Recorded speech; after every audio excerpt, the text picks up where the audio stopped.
Pessoal, boa noite. Começando mais um episódio aí do nosso CIS Breakout Startup, onde a gente tem entrevistado, conversado com algumas startups para entender seu negócio e seu modelo de atuação e trazer aqui para toda a nossa comunidade da inovação em saúde, com a parceria com a BSS, né, Associação Brasileira de Startup em Saúde. Hoje nós vamos conversar com o pessoal da Hemodoctor, né, que é uma health tech que utiliza inteligência artificial para apoiar na análise de hemogramas e identificação precoce de alterações hematológicas. Nossos convidados é o Rafael Saraiva. Rafael é publicitário, empreendedor, executivo, com mais de 20 anos de experiência de mercado, com MBA pelo INSPER, e um dos cofundadores aí da Hemodoctor. Boa noite, Rafael, tudo bem? Boa noite, Gustavo, obrigado pelo convite. Eu que agradeço. Vamos também da Hemodoctors trazer o Dr. Abel Costa. O Dr. Abel é oncohematologista, pesquisador clínico e o responsável pela responsabilidade técnica aí da Hemodoctors. Boa noite, Abel. Boa noite, Gustavo, e obrigado também pelo convite. Imagina, eu que agradeço. E quem está sempre comigo aqui, né, o Bruno Borg, nosso parceiro aí de bancada, advogado e presidente aí da BSS. Boa noite, Bruno. Boa noite, Gustavo, Abel, Rafael e a todos. Prazer estar aqui mais uma vez.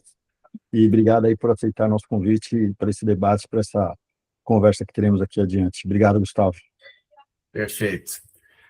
Rafael, começar uma pergunta aí com você, né? Quando a gente agendou esse bate-papo, eu acho que é impossível não, e para mim foi impossível não lembrar um pouco aí daquele caso da Theranos, né? Aquela health tech americana que trabalhava aí nessa área de análise de sangue e que fez um dos maiores golpes na história lá do Vale do Silício. A gente precisa se preocupar com a Hemodoctors ou não? O que a Hemodoctors faz aí no mercado?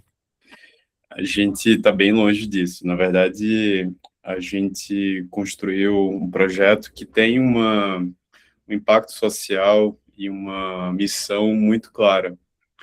Hoje, você sabe bem, o Brasil ele tem deficiência de diversas especialidades médicas. Hematologia é uma delas. Então, para você ter ideia, a gente tem aí mais ou menos 3 mil hematologistas em atividade para uma população de mais de 210 milhões de pessoas. Além disso, com dados públicos do Ministério da Saúde, a gente percebe que algumas dessas doenças hematológicas, e aí a Bel depois vai falar muito melhor sobre isso, elas demoram muito tempo para serem diagnosticadas. Então, em dados públicos, a gente está falando aí de doenças que demoram 6 a 14 meses para terem seu diagnóstico. Doenças, às vezes, simples e, às vezes, doenças muito graves ou complexas.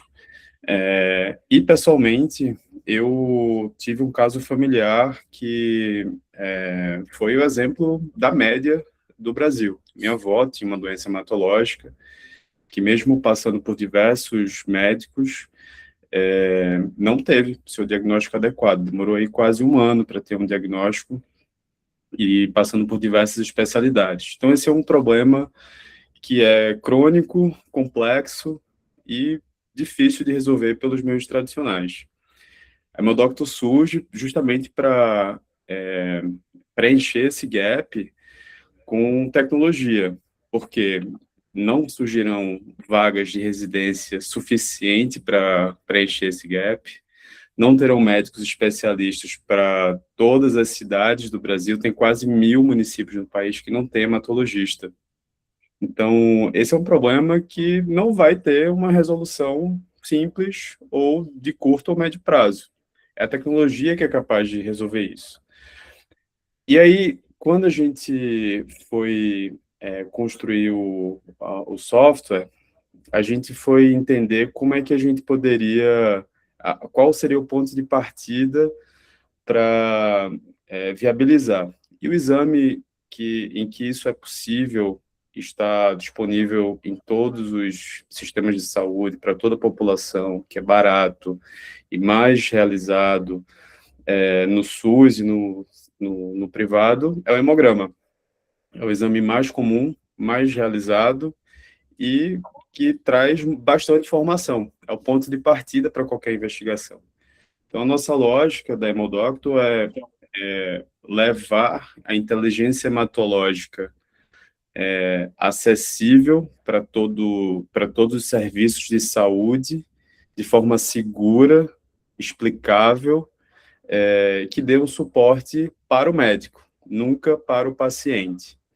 Então, em resumo, a gente emulou o raciocínio de um médico especialista para que o sistema possa atuar como um copiloto na assistência primária, que é a porta de entrada desses pacientes que muitas vezes são subassistidos. Entendi. E é um exame, né, de fácil acesso e de milhões e milhões de volumetrias, né, anual, né, um exame realmente muito acessível. Doutor Abel, a gente percebe, né, que o exame, né, o hemograma, talvez tenha sido um dos primeiros exames que foram padronizados, que o médico deixou de olhar lâmina por lâmina, né, para se tornar uma esteira. Explica, então, um pouco, né, para a gente, que não somos especialistas na área, né, primeiro, assim, por que tem essa diferença do exame que consegue ser automatizado e o que não consegue ser automatizado, né? E por que precisa de tantos especialistas para fazer uma análise de um hemograma, né? Se puder explicar um pouquinho. Claro, Gustavo. Então, então, é um prazer estar aqui. O Bruno, queria agradecer também pelo convite. A gente se encontrou no São Paulo Innovation Week recentemente. Então, eu falo que a hematologia, ela primeiro não precisa me chamar de doutor, não, pode chamar só Abel. E a hematologia, ela é uma área muito ampla e muito complexa, por ela estar meio que permeando quase todas as doenças. Então, a gente tem o sangue em todos os lugares e muitas coisas e muitas doenças alteram parâmetros do sangue, parâmetros hematológicos. Na prática, na verdade, muita gente nem conhece que existe a especialidade hematologista. Então, às vezes, só sabe que existe o hematologista depois que alguém encaminha. E muitos médicos não hematologistas têm muito medo de alterações do sangue. Então, na prática, a gente vê isso no dia a dia. Então, eu tenho meu consultório, atendo bastante paciente, e a gente recebe muitos exames e muitos pacientes que foram encaminhados por outros médicos ou por decisão própria do próprio paciente, por alterações que a gente vê no hemograma e em outras alterações. E a gente tem alterações ali no hemograma que são alterações que a gente olha e fala, não, fica tranquila, isso está tranquilo, e foi muito mais uma ansiedade e uma falta de segurança ali do colega, de não um domínio profundo ali, e um receio, um medo das doenças hematológicas, e vem para a gente, e muitas vezes a gente dá alta na primeira vez, como também tem casos que a gente recebe que demoraram muito tempo para chegar para o não entendimento da necessidade e da urgência desse caso ali, né? Então, a gente vê os opostos. Pacientes que não encontram hematologistas porque estão numa fila e não conseguem achar, porque não somos muitos, como tem os casos que vêm e que não precisaria estar aqui. Então, existe uma fila e uma prioridade aqui, às vezes, invertida. Pessoas que precisam mais, muitas vezes não têm acesso, e pessoas que, às vezes, talvez pudesse ser resolvido o caso sem o hematologista, não consegue por questões de entendimento. O hemograma, na verdade, ele é uma análise das células do sangue, e o sangue ele é produzido pela medula óssea, que é um tutano, tem um osso. A gente tem o nosso tutano ali, que é a medula vermelha e amarela, e essa medula, ela vai, ao longo da vida, vai mudando. Então, ela vai substituindo a vermelha por amarela, ganhando mais gordura, e ela é como se fosse uma fábrica. Então, o tempo todo tem células sendo produzidas. É diferente, por exemplo, de uma célula do coração. Eu não tenho células do coração o tempo todo. Eu tenho aquelas que estão lá, igual a célula do cérebro. As células estão lá, elas não estão se dividindo e multiplicando. As células do sangue estão o tempo todo eu tenho células novas. Por exemplo, eu tenho uma plaqueta que ela dura de 7 a 10 dias só. Eu tenho um neutrófilo que dura horas, 8, 12 horas. Eu tenho um glóbulo vermelho que dura 120 dias. E por o tempo todo ela está sendo... Eu tenho uma fábrica que está muito ativa, ela sofre influência de vários fatores. Então, eu posso ter deficiências de vitaminas e causas, igual faltar matéria-prima. Eu tenho meu funcionário lá da fábrica do sangue, faltou matéria-prima. Posso ter anemia, posso ter alteração da plaqueta, posso ter alteração do leucócito. Mas não faltou matéria-prima. Na verdade, a minha fábrica está produzindo mais do que o normal. Só que igual entregador de um iFood ou entregador de... Às vezes a gente pede uma comida, a comida sai do restaurante, não chegou para você. Você liga no iFood lá, ó, não deu certo. O iFood vai lá, o restaurante manda nova comida. Teve algum desvio, ou seja, eu estou tendo uma destruição. Então, às vezes eu tenho um glóbulo vermelho que é produzido, para durar 120 dias, durou 100 dias, porque alguém foi lá e destruiu, mas a fábrica está produzindo mais. E isso é uma outra causa de anemia. Às vezes eu tenho que ir lá na fábrica, porque eu tenho um problema na fábrica. Eu posso ter uma ocupação, ou seja, um movimento sem medula, ocupou a medula, então, ou seja, uma leucemia, um outro tipo de câncer. Eu posso ter uma greve, ou seja, uma infecção, alguma coisa que dá um greve lá nos funcionários e cai. Eu posso ter uma demissão em massa, então uma aplasia.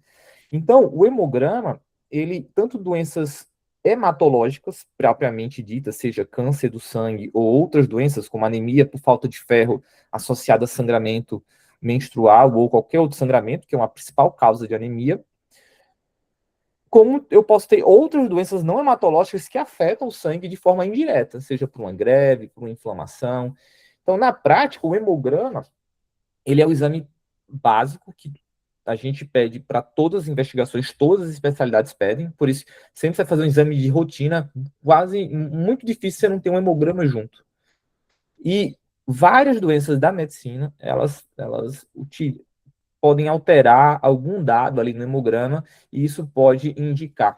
Então, a Hemodocto, ela vem para tentar ajudar esse raciocínio hematológico. Quando a gente pega o hemograma, não é que a gente vai achar todo o diagnóstico do hemograma, mas só com o hemograma, muitas vezes a gente sugere diagnósticos importantes e sugere os próximos passos, para onde a gente vai investigar. É muito comum a gente, na hemato, dar diagnóstico de outras doenças não hematológicas. Às vezes vem por uma anemia, eu dou um diagnóstico de um lúpus. Às vezes eu dou um diagnóstico de um câncer de intestino, porque estava com falta de ferro, fiz uma colonoscopia. Então, no final das contas, a gente é um clínico ali, onde está passando várias coisas, e a nossa ideia é cobrir essa dor ali, né? Dar uma opinião, o nosso software, ele dá ali como o Rafa falou, emula ali um pouco o raciocínio hematológico dos próximos passos, como é que a gente pensa e investiga. Rafael, antes de eu passar para o Bruno, eu fiquei com uma dúvida no modelo de negócio em si, né? Dentro de um processo, né? Eu sou um paciente, eu tiro meu sangue, o laboratório faz análise, sai aquele relatório. Que momento desse processo que entra, né, a Hemodoctor? A gente, desde o princípio, entendeu que o nosso público, na ponta, ele é o médico, mas... né, o usuário final, ele é o médico, né, porque a gente não pode sugerir hipóteses, né, através de um sistema para o paciente, apesar de todo mundo estar utilizando aí as LLMs, jogando seus exames ali, né, seus dados pessoais, seus dados de saúde, seus dados críticos nas plataformas de IA generativa, o que é completamente inseguro. Nem todo mundo teria o discernimento, né, de receber aquela informação, além de ter alucinação. Então, a gente entendeu que só o médico é capaz de receber aquela informação e conduzir adequadamente. Então, o nosso modelo da Hemodocto, ele foi projetado para atender redes hospitalares, públicas e privadas, laboratórios, operadoras de saúde. Então, essa informação, ela não chega para o paciente, nessa jornada aí que você falou de colher seu exame, ir no laboratório, passar no médico. Quem vai receber essa informação é o seu médico, seja no prontuário digital, seja no nosso sistema, onde ele acessa um dashboard com o acompanhamento dos casos processados. Mas a Hemodoctor, ela processa, vamos dizer assim, a lâmina ou ela processa o relatório pronto? Eu acho que essa é a minha dúvida. O output dela é para o médico solicitante, é para o médico, né, assistencial, mas o que a Hemodoctor processa? eu acho que eu posso, a gente não está olhando a lâmina. Então, o que a gente tem? Então, eu até publiquei recentemente um artigo onde a gente estava falando sobre patologia e AI na patologia digital. Então, o que a gente tem em patologia era principalmente focando em linfoma, mas o que a gente vê hoje, principalmente nessa primeira leva de ferramentas de suporte à decisão com inteligência artificial, são ferramentas apoiadas nessa fase inicial do diagnóstico, mas principalmente em diagnóstico em imagem. Então, eu tenho mais evidência de análise de imagens de radiologia, então tomografias, ressonâncias, ultrassons. Eu tenho imagens, por exemplo, fotografia de lesões de pele, onde eu tenho análise de múltiplas imagens e isso gera o treino modelo para esse processo. Eu tenho os próprios aparelhos hoje em dia, e a gente tem que são mais utilizados para leitura, o hemograma, a máquina do hemograma, ele é um citômetro de fluxo, então ele analisa célula a célula e ele avalia a complexidade e o tamanho dela, e aí ela vai contando ali, ele passa, fosse uma filinha assim, indiana, com cada célula vai passando e ele vai separando ali essas células, e hoje em dia, as próprias máquinas, eles têm aparelhos onde eles geram ali a fotografia e faz uma análise automatizada. Então, o que o hemograma, a análise da lâmina faz? Ele gera uma análise muito próxima do que a gente tem do hemograma, e hoje o hematologista que está lá na ponta, num laboratório, por exemplo, ele está revisando lâmina para aqueles casos de flags e alertas. Esse não é o nosso objetivo. Então, o nosso objetivo, na verdade, é uma fase diagnóstica ali, de manejo. Então, investigativa. Então, eu estou processando esse laudo, esse report, que já foi processado pelo serviço de origem. Então, seja um laboratório externo, seja esse dado consumido via PDF ou via API, diretamente dados em CSV, FAI e qualquer outra linguagem de interoperabilidade, onde a gente processa isso de forma individual ou em lotes grandes, em tempo real. A gente tem um consumo disso em tempo real para ter e dar esse output baseado no relatório, no resultado do hemograma. Então, a gente está emula, igual como a gente faz na hematologia ou um médico, a gente pega o resultado do hemograma e a partir desse resultado do hemograma, a gente pensa nas probabilidades de acordo com os padrões de anormalidades e quais são os nossos próximos passos. O que eu tenho que seguir para isso? Eu preciso ficar atento a isso? Isso é uma prioridade? Isso não é uma prioridade? Isso chama a atenção de alguma hipótese diagnóstica? Quais são os meus diferenciais de hipóteses diagnósticas? Quais são os padrões disso? O que eu tenho que pedir para confirmar essa minha hipótese? E isso, sim, dentro do modelo de classe 2, com os softwares a medical device, ou seja, um device médico ali, voltado como software, e ajudando na decisão ali, suporte à decisão, e o médico na ponta que ele que vai tomar a conduta, né? A gente está dando um suporte àquela decisão médica, e o médico que vai analisar esse resultado, ele vai tomar a conduta com apoio da nossa interpretação hematológica daquele dado. Eu só queria complementar, imagina um serviço público, né, na unidade básica de saúde, na unidade de saúde da família, o médico solicita ali um hemograma para investigar, ou que seja de rotina. Pensa na jornada, né? Esse paciente foi no postinho, ele vai colher o exame, daqui a quantas semanas ele vai ter um retorno para esse mesmo médico solicitante, daqui que esse médico solicitante avalie, encaminhe para um especialista. Essa jornada dura meses.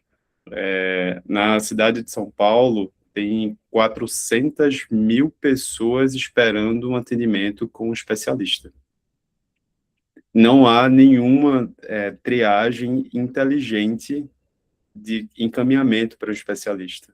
Então, o que a gente construiu é poder pegar desses 400 mil casos e dizer, olha, esses 1.000 casos aqui são os prioritários, são urgentes, que precisam passar num especialista, para que o setor de regulação, no caso da rede pública possa tratar melhor, ter uma agenda do especialista mais eficiente.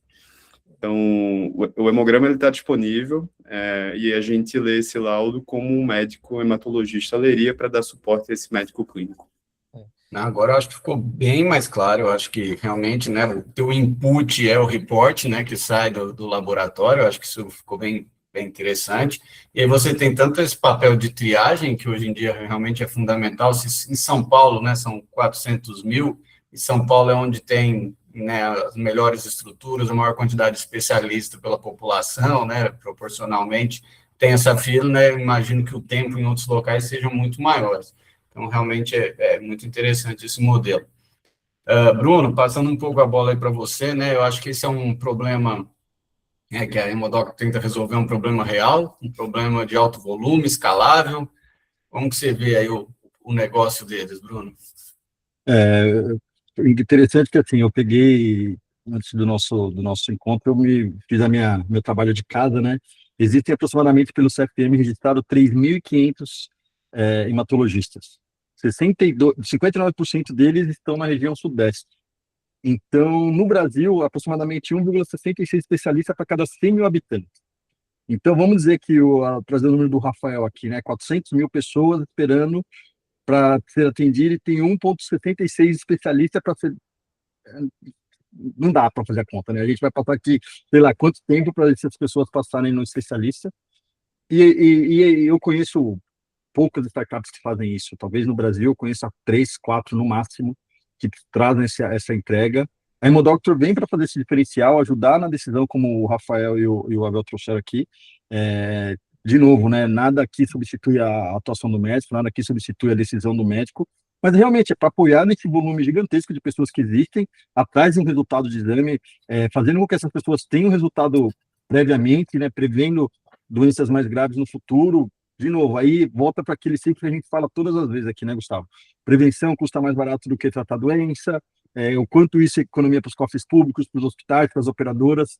Então, a solução vem para agregar realmente a quem precisa. Eu não tinha esses dados que o Rafa trouxe, estão 400 mil pessoas aguardando, e só em São Paulo, como você trouxe. Imagine em regiões mais remotas o quanto isso não é demorado, o quanto isso não é moroso, né, para essas pessoas terem esses exames laudados, esses exames concluídos aí, para saberem a quantidade de resultado que elas podem trazer. O Rafael e o Abel têm feito um trabalho incrível, a gente tem se encontrado muito em vários eventos, em várias ações que eles têm participado, exatamente por isso, que é um diferencial, é uma área hoje pouco explorada, e eles estão andando de braçada aí com essa especialidade que eles têm de trazer essas informações para o médico quanto antes para tratar essas pessoas que podem transcorrer aí de uma doença mais grave no futuro sem prevenção. Perfeito. Você falou um ponto importante, né, que eu ia também perguntar aí, né, como que a Hemodoctor se posiciona, né, em relação ao mercado, vai substituir o hematologista que está em falta ou não, né, como que vai ser, como que a Hemodoctor se posiciona, e o Rafael comentou também, logo no comecinho, eu acabei não pegando o gancho na hora, né, mas fala que o modelo também traz muita explicabilidade, muita segurança, né, então aí pro Abel, se puder falar um pouquinho aí como se posiciona no mercado e qual a segurança que traz, né, para o médico solicitante, o médico assistente. Vamos lá, eu acho que são duas perguntas e dois tópicos bem importantes, né? Quando a gente desenhou e a gente pensou, eu sou hematologista, né? Então, a gente está vivendo uma era nova, né? E sim, tudo que é novo, e todo o mercado que é novo, você tem um campo muito grande, mas você tem muitas barreiras de entrada, e você tem que provar muita coisa e convencer muita gente, tudo que é novidade, né? Então, do ponto de vista do hematologista, na prática, a gente realmente o inverso, na verdade. A gente não vai substituir o hematologista, a gente vai qualificar o paciente que vai chegar no hematologista. Porque hoje a gente não tem hematologista suficiente. Como eu falei, como hematologista, a gente tem pacientes que chegam para a gente que não teria necessidade, porque são alterações, às vezes, discretas, que não têm significado clínico. como a gente tem pacientes que chegam para a gente, mas poderiam ser resolvido. Esse caso é um caso que dá para ser resolvido sem um hematologista. E, na verdade, quando a gente fala pacientes que precisam chegar no hemato, mas tem muitos casos que dá para ser resolvido sem chegar no hemato, e a gente vai apoiar isso, porque a gente vai direcionar isso. Então, você vai ter um diagnóstico mais precoce, a gente vai estar guiando esse médico não hematologista nos próximos passos que ele deve seguir para apoiar isso. E existe também muita subnotificação, né, Abel? Então, a possibilidade, na verdade, também até de aumentar esse mercado do hematologista, né? E o que vai chegar é um paciente mais qualificado. Na verdade, a gente tem muitas cidades que nem tem hematologista, né? Então, isso é um ponto importante. Só trazendo um dadozinho que a gente tinha comentado anteriormente, imagina se fazer um hemograma, isso mesmo no privado, né? Que ainda a gente não fez um exame de sangue e a gente nunca mostrou no médico, né? Isso é bem comum, né? A gente olha o exame lá, a gente faz o exame, tem dados que 18% dos exames nunca são mostrados novamente, né? E eu trabalho no serviço privado, eu tenho um paciente recentemente, assim, folheou um hemograma, o laboratório ligou para ele não pode falar a doença, você precisa procurar um médico. Aí ele falou, tô seguindo com o médico, ele foi daqui a um mês. Era uma leucemia aguda, o paciente tá com blastro. Então, assim, e eu tô falando um paciente bem orientado, né? Imagina que a gente tem uma diversidade de entendimento ali desses dados de forma importante. Então, a gente vê um valor muito grande nesse processo de encurtar essa jornada diagnóstica, que é o tempo até a ação. Então, o tempo até a ação, seja o tempo até a ação ser um novo exame, um especialista, um manejo local, um diagnóstico local, então a gente encurtar esse tempo até a ação. Só que como é que a gente consegue colocar isso em prática para um médico não especialista e para a comunidade de hematologia? Inclusive, a gente conversou com a própria Associação Brasileira de Hematologia e Hemoterapia, a gente apresentou, inclusive a gente foi convidado ano passado no Congresso Brasileiro de Hematologia e Hemoterapia aqui a preparar um simpósio sobre a nossa startup, a gente mostrando o que a gente está trazendo ali e agregando, como também como a gente desenhar esse projeto. Que qual o grande problema que a gente tem visto hoje? É isso, é a não explicabilidade do modelo. Então, é muito ruim eu ter mais de uma, duas, três, quatro, cinco respostas para o mesmo input. Então, se eu estou dando o mesmo input, como é que eu tenho vários tipos de resposta? E para algumas áreas não tão reguladas, isso é ok. Mas para a área de saúde, que é extremamente regulada, isso não é tão simples assim, porque existem implicações nesse processo. Então, você precisa ter uma rastreabilidade de tudo que foi, todos os dados que foram entrados aqui, todo o caminho e jornada que ele percorreu dentro do nosso software até sair aquele output. Então, eu preciso provar isso e existem regulamentações hoje. Então, a gente está no processo, finalizando um processo de notificação do nosso software para a Anvisa, como um software examédico, software de suporte à decisão clínica classe 2, e existe isso por quê? Essa regulamentação. Essa regulamentação, ela traz a necessidade de explicação, né? Então, eu preciso ter. E a gente criou um modelo probabilístico, determinístico, onde a gente tem uma combinação de fatores que entram no nosso input, e isso gera um output, que é um output explicável, baseado em padrões, e que é auditável e explicável, e eu consigo não ter alucinação nesse processo. E criando por trás um foundation model ali para expansão com o avanço do software de camadas adicionais ali de calibração, com machine learning e tudo mais. Mas o que a gente desenvolveu foi justamente isso, um modelo, um engine, de IA, onde a gente tem um determinismo. A gente foi para um caminho mais tradicional do que o uso de LLMs e APIs generativas, porque o uso de um LLM generativa, dependendo de como você vai organizar isso tira do contexto a explicabilidade. A gente consegue garantir segurança, né, para o Você médico tira e do para o contexto paciente. a Eu explicabilidade e a tô, auditabilidade disso. eu tô entendendo que é o modelo proprietário de vocês. Exato, exato, Isso. exato. Perfeito, realmente traz uma segurança muito maior e tem várias técnicas de explicabilidade, né, que pode ser usada, que vai aprimorando com o tempo, realmente muito interessante. E o proprietário também deve ter um ganho de custos aí relevante também para É, funcionar.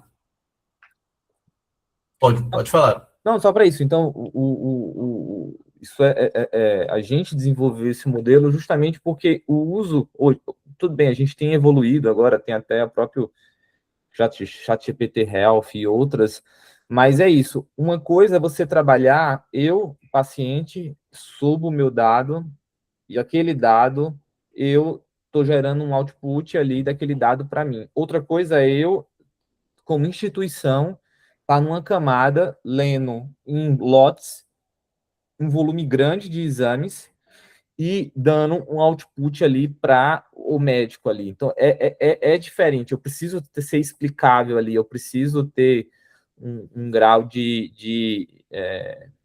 não posso ter alucinação nesse processo aqui. Óbvio que nada é 100%, né? Mas nessa linha a gente pode comentar mais para frente o que a gente fez já de estudo nesse contexto. Não, perfeito. Ô, Bruno, a gente comentou, né, algumas vezes, na última entrevista era uma empresa mais educacional, que é um pouco diferente, né, mas a gente comentou que o setor de inovação em saúde, né, ele tenta equilibrar duas questões difíceis. Uma é a velocidade da inovação da startup e outra é a seriedade aí da pesquisa e do modelo, né? Como que você vê aí que a Hemodoctor está conseguindo fazer isso? Você acha que é viável continuar fazendo isso, Bruno? Acho porque, assim, a gente lida com dados, hoje tudo é dados, a gente tem dados para tudo. Então, poxa, de novo, como eu vou tratar 400 mil pessoas em um estado só com 1,6 médicos por 100 mil habitantes? São 4 médicos, se a gente arredondar as contas aqui. Para 100 mil pessoas, existem laboratórios, eu conheço laboratórios, e com certeza o Abel e o Rafael devem ter números muito mais precisos que eu, que fazem 93 milhões de exames por mês laboratoriais, 93 milhões de exames mês. E como rodar tudo isso de uma maneira prática, segura e de novo, trazendo os resultados, trazendo as informações necessárias para quem precisa passar no médico, né? Aquela coisa, como triar quem realmente precisa passar no hematologista e quem pode, poxa, isso aqui a gente só precisa apoiar. De novo, são informações que doutrina, né? A palavra talvez não seja mais adequada, mas doutrina para que as pessoas tenham um olhar diferente para esse tipo de produto, para esse tipo de solução, para esse tipo de dor que as pessoas enfrentam na busca de soluções para a sua saúde, enfim. Então, a parte, de novo, educacional, com a parte médica, com esse conjunto de informações, traciona o negócio, porque você acaba fazendo com que as pessoas entendam a necessidade daquela solução ser implementada dentro da sua instituição, dentro do seu laboratório, que seja, enfim, mas para que você tenha velocidade para tratar as pessoas com mais cautela e as pessoas entenderem que aquilo, de novo, é uma forma mais prática e não revolucionária, porque acho que a gente não pode usar a palavra revolucionária, que é muito pesado, mas a forma mais prática de falar, poxa, eu tenho 1 milhão de exames, eu preciso entender quem realmente precisa passar agora no médico, quem tem a necessidade maior, e com essa solução eu consigo identificar essas pessoas. Então, equilibra para chegar num senso comum de que realmente a solução é necessária e tem que ser apoiada também pela parte de pesquisa, para provar que tudo isso que eles entregam trazem os resultados necessários. Então, eu sempre falo, e o Rafael, que eu converso mais, o Abel eu conheci faz pouco tempo, e recentemente, mas o Rafael, que eu mais falo se provar, a gente precisa provar toda hora, em qualquer área, em qualquer ramo, né? Startup na saúde, cara, é muito, muito, muito mais. Mas as pessoas e as instituições estão entendendo que nada é substituível e que apoia. Então, esse apoio, como o modelo de Israel, como o modelo de outros países, soluções rápidas que entregam soluções que entregam respostas rápidas para auxiliar realmente quem precisa passar no médico, quem precisa ter uma atenção mais com cuidado, com mais atenção. Então, de novo, esse equilíbrio é necessário: educação, pesquisa e solução entregável para os médicos. É bom você tocar nesse ponto, Bruno, porque em startup tradicional, você lança, mede, testa, corrige, né? Em saúde, simplesmente não dá. A gente tem construído um modelo onde a gente vai sempre buscar evidência, né? A gente valida retrospectivamente, vai para piloto, para então considerar ir para um ambiente real, né? Então, a própria regulação da Anvisa, ela, apesar dela ser burocrática e exigir, demandar, né, uma carga muito alta de informações e evidências da startup de saúde, ela entrega segurança, né, para a startup de saúde, para o mercado. A gente tem visto aí um boom de negócios na área de saúde utilizando inteligência artificial generativa, prometendo aí bastante coisa, mas na realidade a gente tem poucos negócios que atuam como suporte à decisão médica realmente aprovados no Brasil, justamente porque para você colocar uma operação, um sistema que vai interferir na saúde humana, na vida humana, num hospital, num sistema de saúde, você tem que garantir que aquilo não ofereça um risco para a saúde da pessoa. Então, a gente fez, né, desde o do nosso início, a gente fez, tem feito estudos o tempo inteiro, e o último estudo, o maior estudo conduzido, liderado por Abel, a gente processou aí 64 mil casos de um laboratório privado, e desses casos a gente selecionou amostralmente, aleatoriamente, né, quase 4 mil, e convidamos médicos hematologistas a revisarem esses casos sem saberem da nossa avaliação.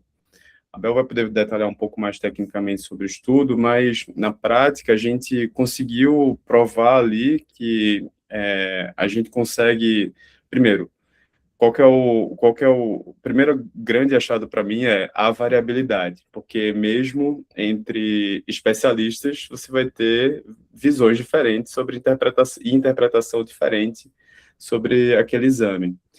Então, como garantir que a interpretação seja a mais correta possível, se você está lidando com humanos, né? Então, a tecnologia é capaz de permitir isso.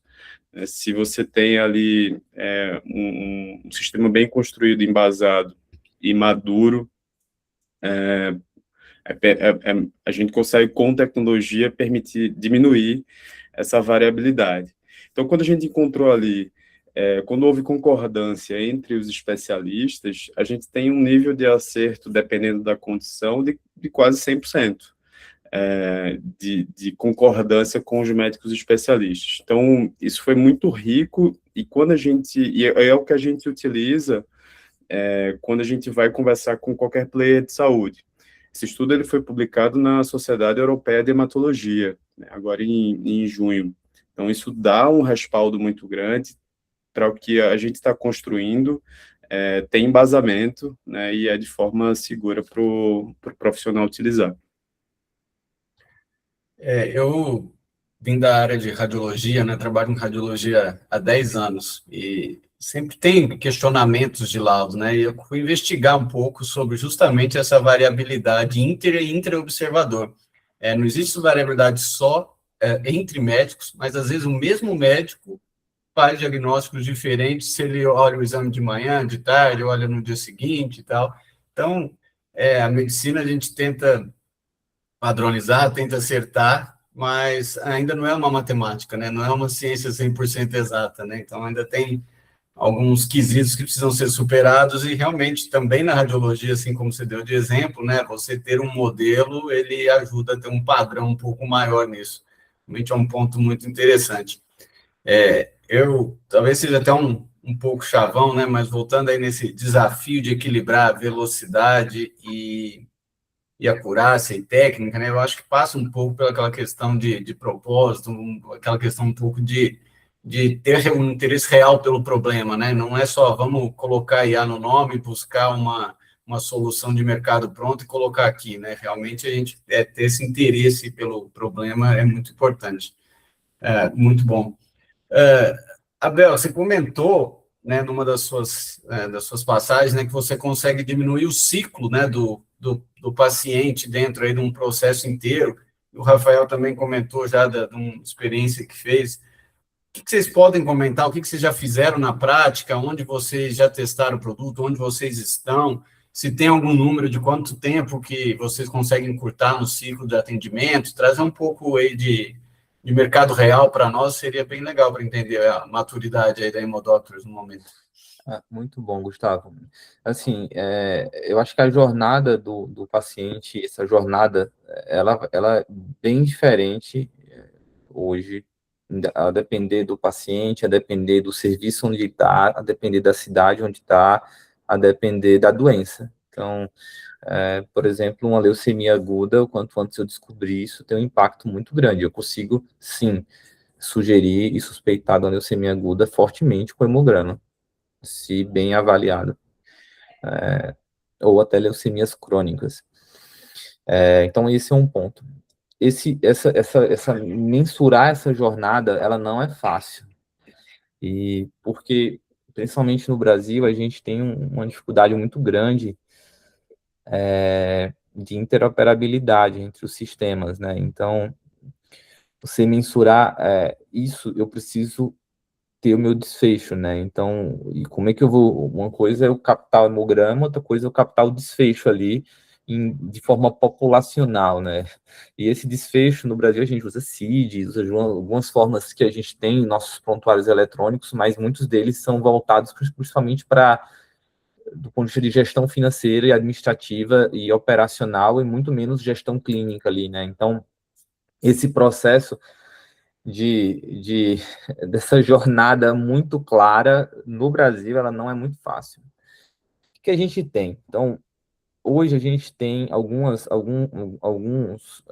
nosso software rodando em esquema de POC, e a gente tem alguns estudos onde a gente tem, a gente desenhou o estudo clínico para atender esse objetivo, que é esse tempo até ação, onde a gente está junto com a unidade, a gente está participando de um Sandbox São José dos Campos, que a gente foi selecionado, a gente vai começar um agora em Barretos, e a gente tem alguns outros POCs em negociação, para a gente entender esse valor do ponto de vista não só...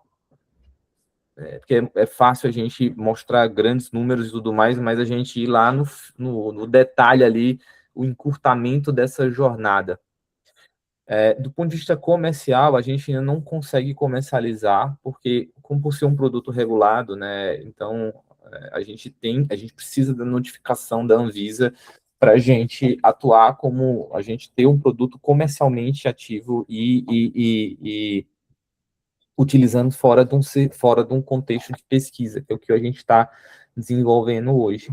Então, eu não vou ter um número claro para te dar, porque está em estudo ainda, em desenvolvimento, desse tempo até ação, porque ela é variável e ela é complexa. O que a gente tem agora, a gente está em uma das POCs, a gente pegou exames de um ano todo, e a gente tem hemogramas seriados, a gente tem outros exames, e o que a gente está avaliando é entender o tempo que a gente economizaria ali, de forma retrospectiva ali, pronto, eu tenho um diagnóstico de uma leucemia linfocítica crônica, vamos lá, em dezembro. Então, eu tenho os hemogramas anteriores desse serviço, é o que a gente vai fazer um pouco, a gente quer tentar fazer em São José dos Campos, vai pegar 5 anos.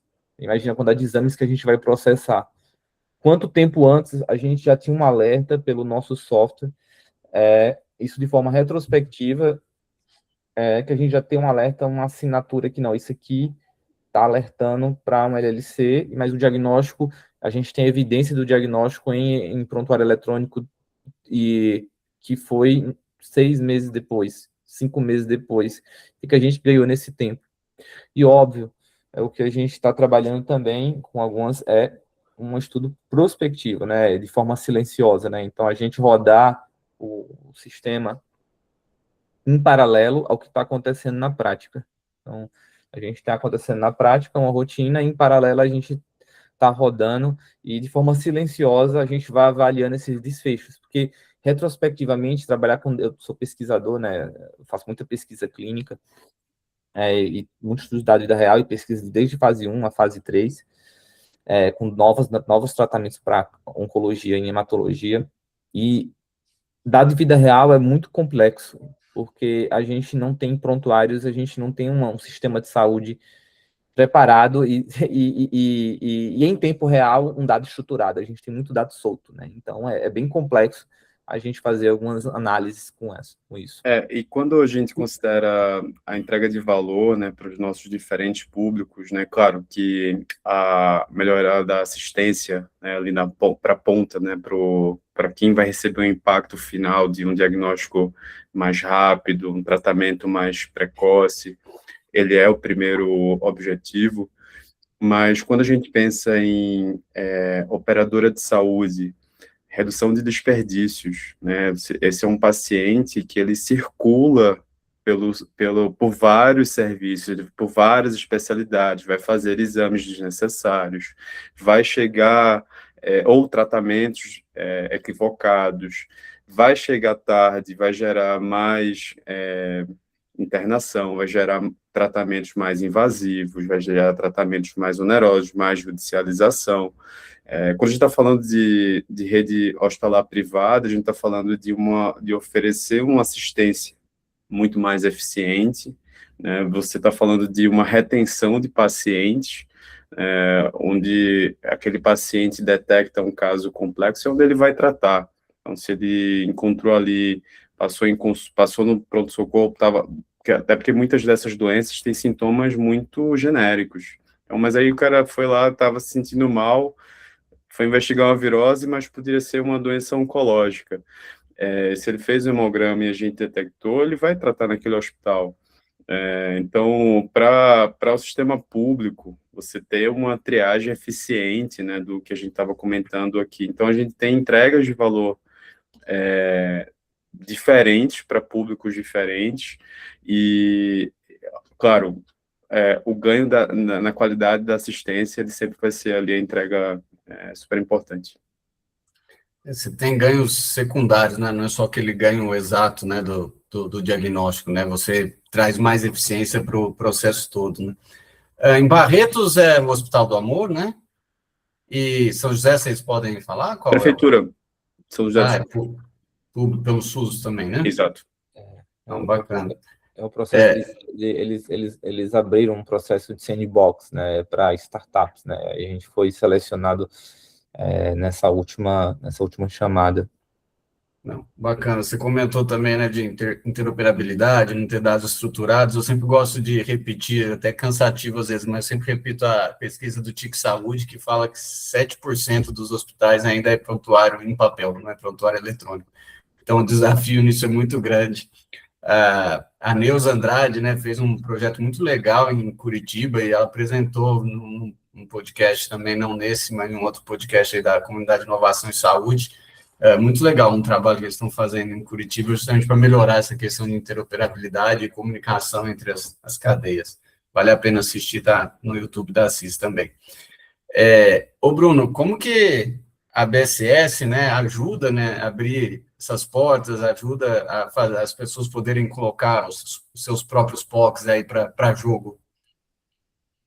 Cara, a gente tem trabalhado bastante, acho que o Rafael é uma prova disso, de fazer as conexões com as pessoas das instituições certas, para que eles possam ter ali não só a sua solução rodando, mas as validações necessárias para rodar, né, as validações das instituições para verem o trabalho e o projeto que eles entregam. Então, a gente acaba entendendo ali a necessidade do nosso associado e levar isso para dentro dos nossos parceiros, das instituições que a gente tem acesso, para que eles consigam ali apresentar um modelo de negócio, consigam ter não a aprovação, mas sim a qualificação deles para atender as necessidades. Então, a BSS tem feito algumas parcerias, a gente está ainda homologando algumas, não podemos falar, mas com grandes instituições agora, tanto universitárias quanto hospitalares. Eu estive 2 semanas agora viajando bastante no interior de São Paulo, São José, Catanduva, Ribeirão, Franca, Jaú, voltando, né, Limeira, Americana, Rio Claro. Então, a gente fizemos um tour aí de grandes lugares, de grandes instituições em grandes lugares para levar isso para para as instituições, mostrando o poderio que a ABSS tem e apresentando, eu falo muito, né, Gustavo, talvez, não sei se o Rafael e o Abel participaram dos outros, mas eu falo muito que o mais legal não é nem sempre mostrar a solução, é apresentar quem são os fundadores, quem são as pessoas. Porque muitas vezes passa a batida, putz, é uma startup X, PTO, que tem, faz demográfico. Cara, quando você mostra quem são as pessoas que estão por trás da solução, quem são as pessoas que estudaram para entregar uma solução qualificada para o mercado, acaba abrindo mais o mercado e tendo mais visibilidade e melhores chances de sucesso, né? Mas a ABSS tem trabalhado, não é fácil, de novo, a gente tem embaixadores e pessoas espalhadas por todo o Brasil para levarem as soluções, mas nem sempre a gente consegue acertar e e estar em todos os lugares. É muito legal a gente ver, por exemplo, como a Emodoc já tem dito e falou aqui, né, participando de programas junto com outras cidades, com outros hospitais que estão abertos. Eu posso falar que abertamente estive semana passada num projeto no Amaral Carvalho que, assim, eu fiquei encantado, sabe? Eu falei para a diretora de inovação e para a CIO lá. Falei, eu tenho 150 soluções que eu tenho certeza que 10% delas aqui atenderiam e ajudariam o hospital. E ela falou, não, eu vou estar no evento em São Paulo, eu quero conhecê-las para, assim, que bom que você me trouxe isso por conhecer meu hospital, porque eu não conhecia o hospital, conheço por nome, não tive lá em loco. Até então, semana passada, quando eu estive, cara, é impressionante, entendeu? O Hospital Amaral Carvalho, em Jaú. A dimensão dele, a quantidade de pessoas assim, a qualidade do hospital que mais precisa de soluções. Então, a gente tem viajado pelo Brasil, o Cláudio, o Saca também tem ido para outras regiões aí para apoiar a gente na divulgação das soluções. Eu faço como esse papel de pegar as startups, conhecer as soluções e fazer as conexões com as pessoas certas. Eu falo muito com pessoas como o Rafael. Rafael, com quem você precisa falar? Ah, Bruno, minha solução é para ABC, beleza. Aí eu puxo na minha memória aqui, no meu HD, opa, vou te apresentar esse, vou te apresentar esse para que ele possa levar a solução. Mas a BCS tem esse compromisso de todos os associados para que a gente faça a apresentação deles para todas as instituições que a gente tem acesso. Está vindo uma parceria nova com alguns hospitais, eu falei isso, Gustavo, no primeiro que nós falamos. Nós fechamos com 2 grandes hospitais, um em São Paulo e um no Espírito Santo, na qual a gente vai começar a fazer as validações e levar as startups para lá. Essa semana, o Hospital em São Paulo já vai conversar com 4 startups.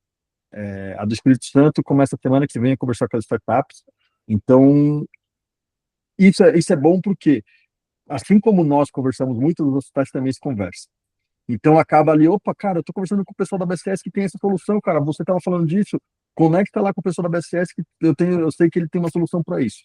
Então, a gente tem apoiado e diversificado isso, levando para as instituições as soluções qualificadas que a BCS possui aí no seu portfólio. Eu vejo isso como uma ação fundamental, porque muitas vezes a startup não tem os contatos que precisam, está começando, não tem esses acessos. E, por outro lado, né, você comentou muito do interior, né? Eu morei muitos anos em Ribeirão Preto, você comentou, atualmente eu moro em Uberlândia, Minas Gerais. Você vê que muitas vezes, né, e são grandes centros, né, mas muitas vezes esses hospitais não têm acesso às startups, não conhecem, ainda não vê todas as soluções. Então, realmente, esse network, esse link, né, é fundamental para o ecossistema como um todo. Acho que parabéns aí. A BSS fez 6 anos recente, né? Acho que tem feito um trabalho muito passada. bom. A gente comemora-se 2 datas, né? Eu digo que 6 anos oficial, que ela foi registrada, como eu também já citei várias vezes, mas a BSS começou muito antes, né? A BSS tem exatamente 11 anos, onde os fundadores começaram ali, como nós estamos aqui conversando, pensando em ideias, como ajudar um, como ajudar o outro, mas oficialmente registrada, a BSS completou 6 anos na semana passada. Perfeito. Rafael, a gente já está chegando para o fim, a conversa foi muito boa, não gosto, mas eu não gosto de alongar muito, acho que respeito a todo mundo, mas ainda tem, no mínimo, tinha várias perguntas aqui que não deu para passar, eu acho que o bate-papo foi muito bom, a empresa é muito promissora, muito interessante o negócio, mas eu queria te perguntar, o que você vê aí de futuro para 2, 3 anos? A gente comentou em off, vocês estavam pensando em internacionalização também, me conta um pouco aí dos planos futuros de vocês. Eu acho que eu poderia resumir em 3 palavras: evidência, escala e internacionalização. A gente fortalecer, né, o nosso grau de evidências Você mesmo trouxe aqui algumas perguntas sobre indicadores que a gente entrega para, né, como valor para os nossos clientes. Então, a gente se aprofundar nessa construção de evidências, a gente tem outros estudos para serem feitos, a gente tem outras camadas diagnósticas para serem adicionadas no software. A gente está nesse processo regulatório, então, em seguida, converter esses pilotos em contratos efetivos, né? Então, é o segundo passo. E, num curto prazo, a gente já está olhando para a internacionalização. Eu participei com o Hemodoctor em alguns eventos internacionais nesse último ano e meio, e aí Estados Unidos, Portugal, a gente tem outros convites de eventos para acontecer, e a gente percebe o quanto esse é um problema que não é só do Brasil, tá? Pra você ter ideia, tem menos hematologista ainda nos Estados Unidos. A gente já conversou, inclusive, com um grande player americano, e a gente tem outras oportunidades no pipeline aí da gente de internacionalização.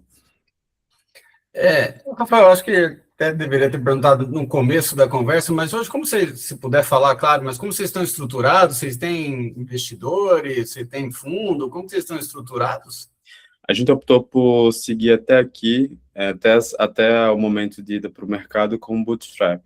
Então, até a gente optou por esperar essa ida ao mercado para que a gente tenha os primeiros clientes e a gente já esteja apto a comercializar em escala para aí, então, buscar investidores. Acho que é uma decisão boa, porque hoje o mercado também está muito mais seletivo, né? Acho que a época de... A gente tem acabou, né? Como a gente está participando sempre de eventos, a gente é sempre abordado por fundos e escritórios. A gente também é incubado no INSPER, que nos traz uma boa rede de relacionamento a investidores, por exemplo. Então, a gente já tem conversado com bastante gente, inclusive fundos na área de saúde. A gente sempre é bom conhecer, mas em breve a gente volta a falar. Muito bom. Abel, você como médico, qual que é o seu sonho grande para a Hemodoctors? Qual o seu objetivo principal aí dentro da Hemodoctors? Eu penso grande, assim, então eu vejo o hemograma como uma grande porta de entrada, como o Rafa começou lá atrás, né? E a partir do hemograma, isso está no nosso roadmap, você tem a sugestão dos novos exames, esses novos exames também, eles vão ser ingeridos e processados para o nosso modelo, e isso utilizando o hemograma como uma portinha de entrada, que é um exame onde a gente faz todos, e a gente apoiando ali no diagnóstico, e levando a hematologia e um suporte hematológico a todos os lugares, né? Isso não só no Brasil. E melhorando a eficiência, né? A gente tem muitos exames solicitados, então a gente tem pacientes que têm hemogramas diários, muitos hemogramas, tem muitos exames sendo solicitados de forma repetida, e muitas vezes não vai a lugar nenhum, porque não tem uma linha de raciocínio que conecta os pontos ali, e então o nosso sonho aqui é a gente estar com o nosso software plugado ali no sistema público, não só no sistema privado, ajudando e auxiliando quem está na ponta ali com suporte hematológico e sendo um hemograma como ponto de partida, né? Eu acho que eu vejo isso como um ponto óbvio. Quanto mais dados, e a gente está trabalhando em paralelo para desde o princípio a gente a gente está preparado para um foundation model ali e um digital twin e ter uma base estruturada para um machine learning e calibração, que isso depende de um volume muito grande de dados nesse contexto. Se eu pudesse complementar nesse sonho, né, assim, poder daqui a poucos anos olhar para trás e ver o quanto isso impactou de fato na vida das pessoas, né, de doenças, de pessoas que passariam despercebidas, pessoas que passam despercebidas hoje, que o lugar onde essas pessoas nascem não seja determinante da qualidade de assistência que ela vai receber. Então, que esse é um grande problema hoje no nosso país, e é com tecnologias como a nossa que esse gap vai ser reduzido. E você ainda teve a sua experiência pessoal, né, que você comentou, né, Rafael? Eu só fiquei com uma dúvida, a ideia é plugar mais exames dentro da especialidade de hematologia ou de qualquer outra especialidade? A ideia hoje, a ideia é continuar começando pelo hemograma. Então, óbvio, a gente tem doenças que o hemograma não estão alterados ainda, inclusive dentro da hematologia. Mas a partir da hematologia, a gente vai plugar outros exames. Então, na verdade, eu tenho alterações que eu sei que alterações de tireoide alteram perfil. Então, se eu estou sugerindo pedir um TSH e um T4 livre, esse exame vai ser ingerido também nesse processo. Então, exames de patologia, mielograma, alterações de medula, colonoscopia, endoscopia, outros exames de função renal. Como a hematologia está permeando várias especialidades, então, na verdade, eu preciso de contexto, seja contexto clínico ou contexto laboratorial, para aperfeiçoar e aprimorar essas probabilidades, que a partir da nossa pretensão não é a gente ter um diagnóstico fechado com hemograma, mas sim probabilidades e como seguir essa investigação, que é o que a gente deseja, né? E sim, a gente já está trabalhando já com novos exames sendo incluídos, como perfil de ferro, B12, ácido fólico. Isso vai ajustando esse modelo e essa probabilidade, o hemograma sendo a porta de entrada. Muito bacana, você virar uma plataforma de diagnóstico, né? Seria bem interessante mesmo, e tem muito campo. Suporte ao médico. Suporte ao médico. Vai, correto, correto. Bruno, o que você nos diz aí? Palavras finais. Cara, assim, eu sou entusiasta por inovação, né? Como contei a minha história aqui no começo, mudei tudo para trabalhar com tecnologia para a saúde, acredito nas soluções, vivo as soluções das pessoas. Como o Rafael Abel, estou encontrando eles sempre em eventos agora, ali, mostrando a solução deles, sabe? Colocando assim à disposição para quem quiser conhecer. Eu acredito muito, eu sempre falo, né? E eu falei aqui, talvez eu seja muito repetitivo. A maneira que a gente tem de cuidar da saúde da humanidade, não é só do Brasil, é a prevenção. É a maneira mais barata que existe e é a maneira menos olhada por todo o sistema.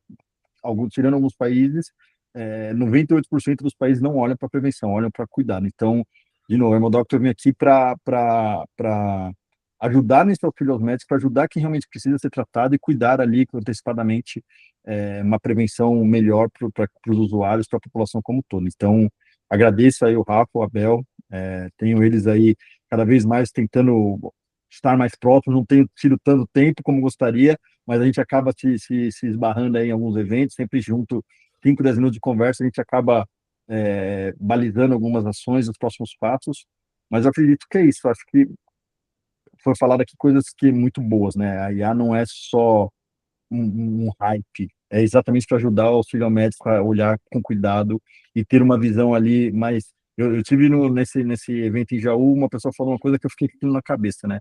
A IA dá superpoder para você decidir as coisas. Então, se você fizer a coisa errada, ela vai dar um superpoder para você fazer a coisa errada. Se você fizer a coisa certa, ela vai te dar um superpoder para te ajudar a fazer a coisa certa. Então, é isso.